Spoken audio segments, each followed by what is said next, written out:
കോഴിക്കോട് മലപ്പുറം ജില്ലകളിൽ west Nile fever സ്ഥിരീകരിച്ചു. ഇരു ജില്ലകളിലുമായി 10ഓളം പേർക്കാണ് രോഗം സ്ഥിരീകരിച്ചത്. 2 പേരുടെ മരണകാരണവും വെസ്റ്റ് നൈൽ ഫീവറാണെന്ന് സംശയിക്കുന്നു. ഇത് സംബന്ധിച്ച അവലോകന യോഗം അല്പസമയത്തിനകം കോഴിക്കോട് DMOയുടെ അധ്യക്ഷതയിൽ നടക്കും. യോഗം നടക്കുന്ന DMO ഓഫീസിന് മുന്നിൽ നിന്നും വിശദാംശങ്ങളുമായി ഗൂഗിൾ ചേരുകയാണ്. ഗൂഗിൾ, കോഴിക്കോട് മലപ്പുറം ജില്ലകളിലാണ് ഈ ഫീവർ സ്ഥിരീകരിച്ചിരിക്കുന്നത്. ആശങ്ക ജനിപ്പിക്കുന്ന ഒരു സാഹചര്യമാണോ നിലവിലുള്ളത്? ഇതുമായി ബന്ധപ്പെട്ട് ആരോഗ്യവകുപ്പ് നൽകുന്ന നിർദ്ദേശവും മുൻകരുതൽ നടപടികളും ഏത് തരത്തിലാണ്? ഒപ്പം യോഗ നടപടികളുമായി ബന്ധപ്പെട്ട വിശദാംശങ്ങളും.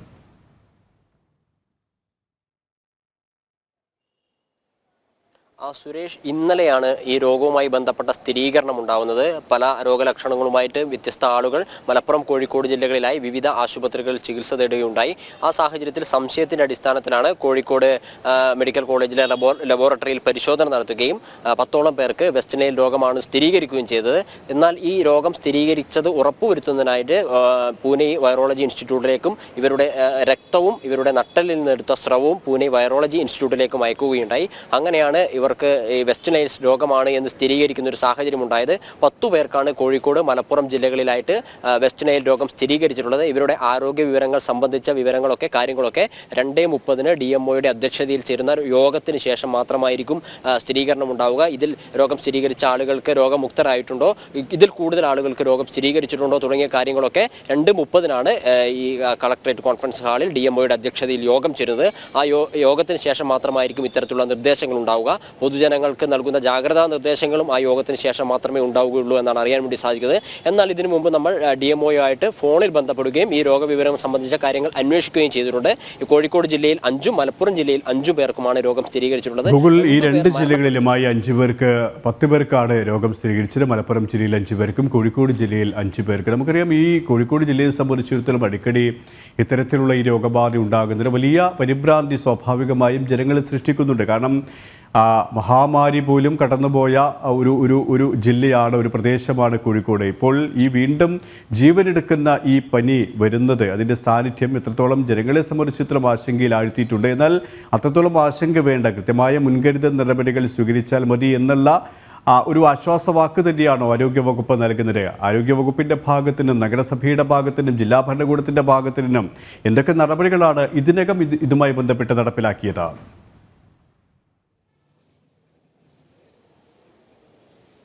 സുരേഷ്, അതിനു മുമ്പ് ഒരു കാര്യം വ്യക്തത വരുത്തേണ്ടതുണ്ട്. 2 മരണം സംഭവിച്ച ആളുകൾക്കും 2 പേർക്കും വെസ്റ്റ് നൈൽ രോഗം ഉണ്ടായിരുന്നു എന്നതുപോലെ തന്നെ അവർ കരൾ മാറ്റ ശസ്ത്രക്രിയയ്ക്ക് വിധേയമായ ആളുകൾ കൂടിയാണ്. അപ്പോൾ അതുമായി ബന്ധപ്പെട്ട എന്തെങ്കിലും കാരണമാണോ ഈ മരണത്തിന് പിന്നിൽ എന്നതും നമുക്ക് ഉറപ്പിക്കാൻ സാധിക്കില്ല.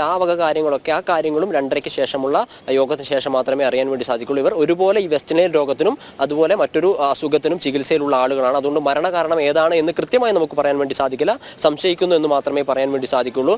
അതേസമയത്ത് തന്നെ ഈ രോഗവ്യാപനവുമായി ബന്ധപ്പെട്ട ചികിത്സയിലുള്ള ആളുകളുമായി ബന്ധപ്പെട്ട ഈ പൊതുജനങ്ങൾ സ്വീകരിക്കേണ്ട നിർദ്ദേശങ്ങൾ ഫോണിൽ കൂടി നമ്മൾ നേരത്തെ DMOയെ ബന്ധപ്പെട്ട സമയത്ത് അദ്ദേഹം ചില കാര്യങ്ങളൊക്കെ പറഞ്ഞിരുന്നു. വാർത്തകൾ കൊടുക്കുന്ന സമയത്ത് ഈ കാര്യങ്ങൾ കൂടി നിങ്ങൾ ഉൾക്കൊള്ളിച്ചാൽ നന്നായിരുന്നു എന്നാണ് അദ്ദേഹം പറഞ്ഞത്.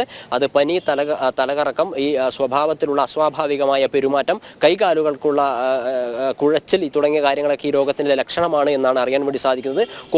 ക്യുലെക്സ് കൊതുകുകളാണ് ഈ രോഗം പരത്തുന്നത്. മനുഷ്യരിൽ നിന്ന് മനുഷ്യരിലേക്ക് നേരിട്ട് പടരാനുള്ള സാഹചര്യം. അതുകൊണ്ട് അത്തരത്തിലുള്ള കാര്യങ്ങളെക്കുറിച്ച് പേടിക്കേണ്ടതില്ല എന്നൊരു നിർദ്ദേശം അദ്ദേഹം പങ്കുവയ്ക്കുകയുണ്ടായി. പക്ഷികളിലും മറ്റു മൃഗങ്ങളിലുമൊക്കെയാണ് സാധാരണമായി ഈ രോഗങ്ങൾ ഉണ്ടാവുന്നത്. ആ മൃഗങ്ങളെ അല്ലെങ്കിൽ ആ പക്ഷികളെ കടിച്ച കൊതുകുകൾ മനുഷ്യനെ കടിക്കുമ്പോഴാണ് അവരിലേക്ക് ഈ രോഗം പകരുന്നത് എന്നൊരു കാര്യം പറയുന്നു. മാത്രമല്ല, ആരോഗ്യ വിദഗ്ധർ പങ്കുവയ്ക്കുന്ന മറ്റൊരു കാര്യം 80% ആളുകളിലും ഇതിൻ്റെ ലക്ഷണങ്ങൾ കാണിക്കില്ല എന്നാണ്. അതായത് 20% ആളുകളിൽ മാത്രമാണ് ഈ രോഗലക്ഷണങ്ങൾ കാണിക്കുക. അതും പ്രായാധിക്യം മൂലം മറ്റു പല അസുഖങ്ങളിലുമുള്ള ആളുകളിലായിരിക്കും ഇത്തരത്തിലുള്ള രോഗലക്ഷണങ്ങൾ കണ്ടു തുടങ്ങുക.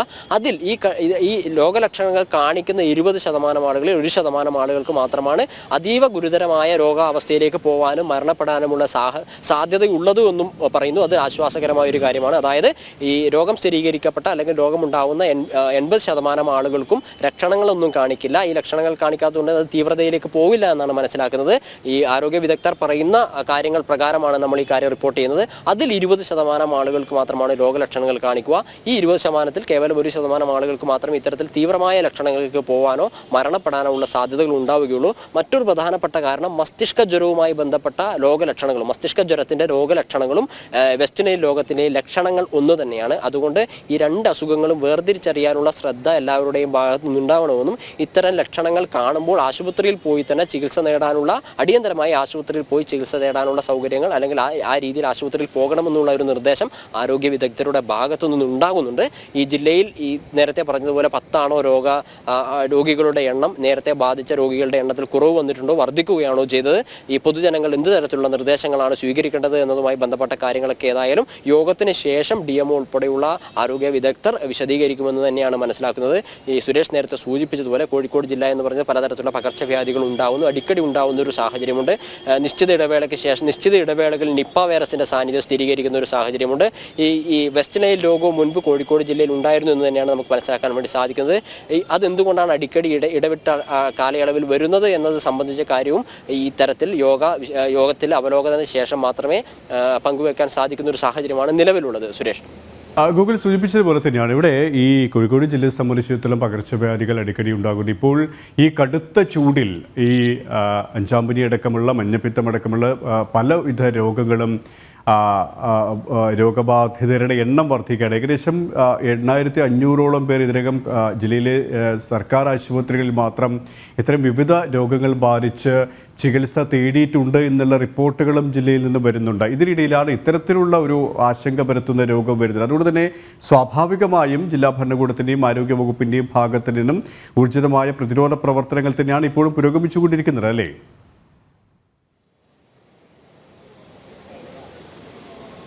അതെ, ഈ കഴിഞ്ഞ 3 ആഴ്ചക്ക് 21 ദിവസത്തിനകമാണ് ഇത്തരത്തിലുള്ള ആദ്യഘട്ടത്തിൽ രണ്ടാഴ്ചക്കുള്ളിൽ രോഗം സ്ഥിരീകരിച്ച അവരുടെ പുറത്തുവിട്ട കണക്കായിരുന്നു 8500-ഉം 9000-നും ഇടയ്ക്കുള്ള കണക്ക്. അത് ഒരാഴ്ച മുമ്പുള്ള കണക്കാണ്. ഇപ്പോഴും രോഗികളുടെ എണ്ണം വർദ്ധിച്ചുകൊണ്ടിരിക്കുകയാണ്. അത് സർക്കാർ ആശുപത്രിയിൽ മാത്രം ചികിത്സ തേടിയ ആളുകളുടെ എണ്ണമാണ് ഈ പറയുന്നത്. 8500-നും 9000-നും ഇടയിലുള്ള കണക്ക്. സ്വകാര്യ ആശുപത്രിയിൽ ചികിത്സ തേടിയ ആളുകളുടെ എണ്ണവും വർദ്ധിക്കുന്നു. അത് ചൂട് മൂലമുണ്ടാകുന്ന സാംക്രമിക രോഗങ്ങളും പകർച്ചവ്യാധികളും ഒക്കെയാണ്. ചൂടും കൂടുതൽ ഉണ്ടാകുന്നത് കൊണ്ടുള്ള പ്രശ്നങ്ങളാണ് എന്നാണ് മനസ്സിലാക്കുന്നത്. ഈ വെസ്റ്റ് നൈൽ രോഗത്തിന് ചൂട് ഒരു പ്രധാനപ്പെട്ട ഘടകമാണോ അല്ലയോ എന്നതിനെ സംബന്ധിച്ച് വ്യക്തമായ ഒരു അറിവില്ല. അത് സംബന്ധിച്ച കാര്യങ്ങളൊക്കെ കുറച്ച് കഴിഞ്ഞതിന് ശേഷം മാത്രമേ അറിയാൻ വേണ്ടി സാധിക്കൂ. എന്നാൽ ഈ കൊതുകാണ് രോഗം പരത്തുന്നതെന്ന് മനസ്സിലാക്കുന്നു. ഈ ചൂട് കാലത്ത് കൊതുകിൻ്റെ എണ്ണത്തിൽ വർധന ഉണ്ടാകുന്നുണ്ടോ എന്നത് സംബന്ധിച്ച കാര്യങ്ങളൊക്കെ അന്വേഷിച്ച് മനസ്സിലാക്കേണ്ടതായിട്ടുള്ള കാര്യമാണ്. ഈ പ്രധാനപ്പെട്ട ഒരു ആശ്വാസകരമായ കാര്യം, ഒരു രോഗിക്ക് രോഗം ബാധിച്ചു കഴിഞ്ഞാൽ അത് മനുഷ്യരിൽ നിന്ന് മനുഷ്യരിലേക്ക് പടരാനുള്ള സാധ്യത വളരെ കുറവാണ്. അതുകൊണ്ട് കൊതുകുകളുടെ ഉറവിടം കണ്ടെത്തി അത് നശിപ്പിക്കുക തുടങ്ങിയ കാര്യങ്ങളായിരിക്കും പ്രധാനമായിട്ടും ചെയ്യേണ്ടത്. അത്തരത്തിലുള്ള ശ്രദ്ധാപൂർവമായിട്ടുള്ള ഇടപെടലുകളാണ് ഓരോ വ്യക്തികളും സ്വീകരിക്കേണ്ടത് എന്നാണ് മനസ്സിലാക്കുന്നത്. പക്ഷികളിൽ നിന്നും മൃഗങ്ങളിൽ നിന്നുമാണ് രോഗം പടരുന്നത്. ഈ ജില്ലാ ഭരണകൂടത്തിൻ്റെ ഭാഗത്തു നിന്ന് ഇത്തരത്തിലുള്ള നിർദ്ദേശങ്ങൾ ഓരോ പഞ്ചായത്ത് അടിസ്ഥാനത്തിൽ അല്ലെങ്കിൽ തദ്ദേശ സ്വയംഭരണ സ്ഥാപനങ്ങളുടെ നേതൃത്വത്തിൽ ഈ കാര്യങ്ങൾ ചെയ്യാനുള്ള നടപടികൾ സ്വീകരിക്കണമെന്ന നിർദ്ദേശങ്ങളൊക്കെ തീർച്ചയായിട്ടും യോഗത്തിന് ശേഷം ഉണ്ടാകും എന്ന് തന്നെയാണ് മനസ്സിലാക്കുന്നത്. കൊതുകുകളാണ് പ്രധാനമായിട്ടും രോഗം പരത്തുന്നത്. ഈ രോഗം ബാധിച്ച പക്ഷികളിലോ മറ്റ് മൃഗങ്ങളിലോ ഒക്കെ കൊതുകുകൾ കടിക്കുകയും ആ കൊതുകുകൾ മനുഷ്യനെ കടിക്കുകയും ചെയ്യുമ്പോഴാണ് ഈ രോഗം പടരാനുള്ള സാധ്യതകൾ പ്രധാനമായും ഉണ്ടാകുന്നത്. അപ്പോൾ കൊതുക് കടി ഏൽക്കാതിരിക്കുക എന്നുള്ളതാണ് പ്രധാനപ്പെട്ട ഒരു കാര്യം. ഈ കൊതുകുകളുടെ ഉറവിടം കണ്ടെത്തി അത് നശിപ്പിക്കുക, കൊതുകടി ഏൽക്കാതിരിക്കുക തുടങ്ങിയ കാര്യങ്ങളൊക്കെയാണ് മനുഷ്യർ ഈ രോഗം പടരാതിരിക്കാനായിട്ട് പ്രധാനമായിട്ടും ചെയ്യേണ്ടത്. മറ്റു മാർഗ്ഗനിർദ്ദേശങ്ങൾ എന്തൊക്കെയാണ്, ജില്ലയിലെ രോഗവ്യാപനത്തിൻ്റെ തോത് എത്രയാണ്, അതിൻ്റെ പടരാനുള്ള സാധ്യത എത്രത്തോളമാണ് എന്നൊക്കെയുള്ള കാര്യങ്ങളെക്കുറിച്ചുള്ള വിശദീകരണം അതൊരു അവലോകന യോഗത്തിന് ശേഷം മാത്രമായിരിക്കും നമുക്ക് പുറത്തു പറയാൻ വേണ്ടി സാധിക്കുക. നിലവിൽ പറഞ്ഞ റിപ്പോർട്ട് പ്രകാരമാണ് കോഴിക്കോട്, മലപ്പുറം ജില്ലകളിലായി 10ഓളം പേർക്കാണ് രോഗം സ്ഥിരീകരിച്ചിരിക്കുന്നത്. അതിൽ 2 പേർ ഈ രോഗം ബാധിച്ച 2 പേർ മരണപ്പെടുകയും ചെയ്യുന്നു. അതോടൊപ്പം തന്നെ പറയുന്ന ഒരു കാര്യം, അവർക്ക് മറ്റ് ഒരു രോഗവുമായി ബന്ധപ്പെട്ട ചികിത്സയിലുണ്ടായ ആളുകളാണ് മരണപ്പെട്ടത്. അതുകൊണ്ട് ഇത് തന്നെയാണോ മരണകാരണം എന്നുള്ളതും വ്യക്തമല്ല. ആ വക കാര്യങ്ങളൊക്കെ കുറച്ച് കഴിഞ്ഞതിന് ശേഷം മാത്രമേ പറയുകയുള്ളൂ. പിന്നെ നമ്മൾ ഈ കോഴിക്കോട് ജില്ലയെക്കുറിച്ച് പറയുമ്പോൾ സുരേഷ് നേരത്തെ സൂചിപ്പിച്ചതുപോലെ പലതരത്തിലുള്ള പകർച്ചവ്യാധികൾ ആദ്യം റിപ്പോർട്ട് ചെയ്യപ്പെടുന്ന ഒരു കേന്ദ്രമായി കോഴിക്കോട് ജില്ല മാറിയിട്ടുണ്ട്. അത് അടിയന്തര ശ്രദ്ധ നേടേണ്ട ഒരു കാര്യവും അത് ഉണ്ടാവാതിരിക്കാനുള്ള നടപടികൾ സ്വീകരിക്കേണ്ടതും അത്യന്താപേക്ഷിതമാണ് എന്നൊരു പൊതുവികാരം സാധാരണപ്പെട്ട ജനങ്ങളിൽ നിന്നുണ്ടാകുന്നുണ്ട്. നിപ്പയൊക്കെ തുടർച്ചയായ ഇടവേളകളിൽ ഓരോ വർഷത്തും കൃത്യമായി നിപ്പ റിപ്പോർട്ട് ചെയ്യുന്ന സമയത്ത് ഓരോ വർഷത്തിന് ശേഷവും ഉണ്ടാവുന്നുണ്ട് എന്നൊരു കാര്യം കൂടി പുറത്തു വരുന്നുണ്ട്. അത് കഴിഞ്ഞ വർഷങ്ങളിലായി നമ്മൾ പല ഭാഗത്തു നിന്ന് റിപ്പോർട്ട് ചെയ്യുന്നതാണ്. ഈ രോഗത്തിൻ്റെ സാധ്യതയും അതുപോലെ തന്നെയാണ്. എന്നാൽ നിപ്പ പോലെയൊരു മാരക രോഗമായിട്ടോ അല്ലെങ്കിൽ മരണസാധ്യത കൂടുതലുള്ള ഒരു രോഗമായിട്ടോ ഒന്നും ഈ രോഗത്തെ, വെസ്റ്റ് നൈൽ രോഗത്തെ ആരും പരിഗണിക്കുന്നില്ല. വളരെ സാധ്യത എണ്ണം കുറവാണ്, അതായത് മരണത്തിനുള്ള സാധ്യത വളരെ കുറവാണ്. എന്നാലും തീവ്രത രോഗത്തിൻ്റെ തീവ്രത വർദ്ധിച്ചു കഴിഞ്ഞാൽ അത് അപകടത്തിലേക്ക് നയിക്കാനുള്ള സാധ്യതയുണ്ട് എന്നൊരു പ്രധാനപ്പെട്ട കാര്യം ആരോഗ്യ വിദഗ്ധർ പങ്കുവെക്കുന്നുണ്ട്. സുരേഷ്.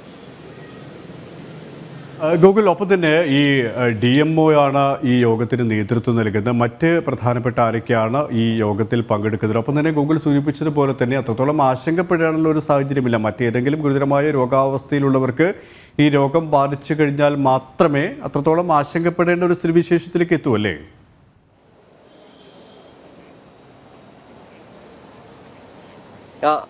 അതിനുള്ള സാധ്യതകൾ മാത്രമേ ഉള്ളൂ. അതായത് പ്രായം കൂടിയ ആളുകളിലേക്കാണ് ഈ രോഗം അപകടകരമായ രീതിയിൽ ബാധിക്കുന്നത്.